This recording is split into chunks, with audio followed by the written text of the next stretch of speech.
नमस्कार शेतकरी मित्रांनो. नमस्कार.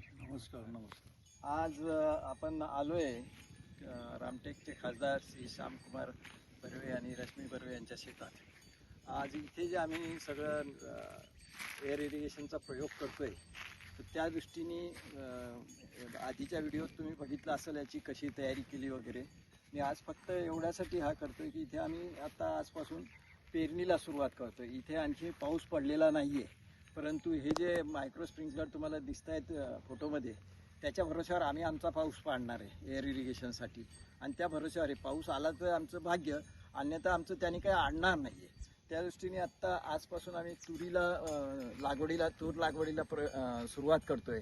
त्यासाठी आमचे खासदार जे आहेत त्यांचे वडील श्री दौलतराव बर्वे साहेब यांच्या हाताने आम्ही आता याचं सुरुवात करतोय. माझ्यासोबत सगळे इथे काम करणारे जे आहेत आम्ही लोक ते आहेतच. हेमंतभाऊ नागपुरे जे कॅमेरा घेऊन आहेत, ते विलासभाऊ कवडे आहेत. नंतर तुझं नाव काय भाऊ? प्रमोद डांगे, नरेंद्र हे सगळे. आता हे सगळं इथे या पेरणी यंत्राच्या सहाय्याने पूर्ण 15 ते 17 एकराच्या आसपास तुरीची लागवड होईल. याच्या मागचे उद्देश असे आहेत की ही सलाईन सॉईल आहे, हे मी त्या दुसऱ्या व्हिडिओत सांगितलेलं आहे.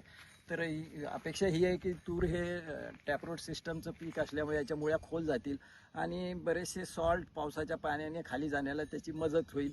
नंतर इथे सगळं प्लांटेशन जे होणार आहे हॉर्टिकल्चर प्लांटेशन, तर त्याला हे तूर आम्ही इथून काढून टाकणार नाही. पिकाचं उत्पादन झालं की ती तूर तशीच उभी ठेवून त्याच्या आडोशाने इथे सगळी फळझाडं लागवड होतील. कारण आता यावर्षीचा उन्हाळ्याच इथे 46 डिग्री तापमान होतं. पुढच्या वर्षी किती जाईल माहीत नाही. तर त्या उन्हाळ्यात इथे जी फळझाड लागवड होतील या 15-20 एकरात, त्याला प्रोटेक्शन म्हणून सुद्धा या तुरीचा उपयोग होणार आहे. तर त्या दृष्टीने आता आम्ही सुरुवात करतोय.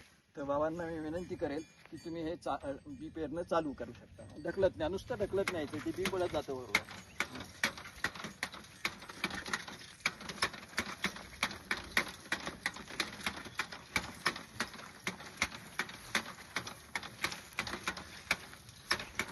धन्यवाद.